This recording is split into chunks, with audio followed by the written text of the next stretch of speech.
कांग्रेस के लुचिंग राहुल गांधी की भारत यूरो यात्रा की अनीसुब खोंचत मथंग चही की जनवरी 13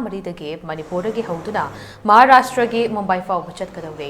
भारत न्याय यात्रा हाइन मिंथोंदुना चटकदौरिबा खोंचत असी भारत के नोंपोक थंग सरुक्तगे नोंचुप थंग फाउब चटकने खोंचत असी अवांग नोंपोक मणिपुर की हौदुना नोंचुप थंग महाराष्ट्र की मुंबई दा पंथुंगफम ओइगनी खोंचत असिदा मणिपुर नागालैंड असम मेघालय वेस्ट बंगाल बिहार झारखंड ओडिशा उत्तर प्रदेश मध्य प्रदेश छत्तीसगढ़ राजस्थान गुजरात महाराष्ट्र यावना स्टेट 13 की डिस्ट्रिक्ट 35 फाउदुना अपुनब किलोमीटर 3,600 चटकने खोंचत असी जनवरी की तांग 13 मणिपुर की कांग्रेस के चीफ मल्लिकार्जुन खड़गेना लमथागने हाइरे।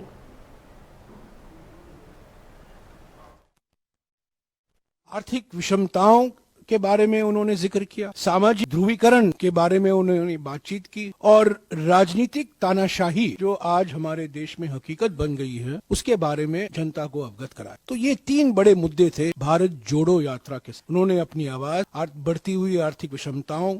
के बारे में, बढ़ती हुई सामाजिक ध्रुवीकरण के बारे में और बढ़ती हुई राजनीतिक तानाशाही के बारे में उन्होंने अपने विचार जनता के बीच में रखा। वो मन की बात नहीं थी, वो जनता की चिंता थी। लोगों से सुनने के लिए भारत जोड़ो यात्रा निकाला। अब ये यात्रा दूसरे चरण में भारत न्याय या आर्थिक न्याय के लिए, सामाजिक न्याय के लिए और राजनीतिक न्याय, लोकतंत्र को बचाना है, संविधान को बचाना है, महंगाई और बेरोजगारी से करोड़ों परिवार जो पीड़ित है उनको एक नया भविष्य, उज्जवल भविष्य दिखाना है और फिर से जो समाज को बांटा जा रहा है, समाज को बांटने की प्रक्रिया शुरू करनी है। तो पहले भारत जोड़ो यात्रा भारत को जोड़ने के लिए और अब भारत न्याय यात्रा, ताकि लोगों में हम आश्वासन देंगे कांग्रेस पार्टी की ओर, राहुल गांधी जी की ओर से कि कांग्रेस पार्टी वचनबद्ध लोगों को, आम जनता को आर्थिक न्याय, सामाजिक न्याय और राजनीतिक न्याय पूर्ण तरीके उपलब्ध हो। तो यही है पृष्ठभूमि।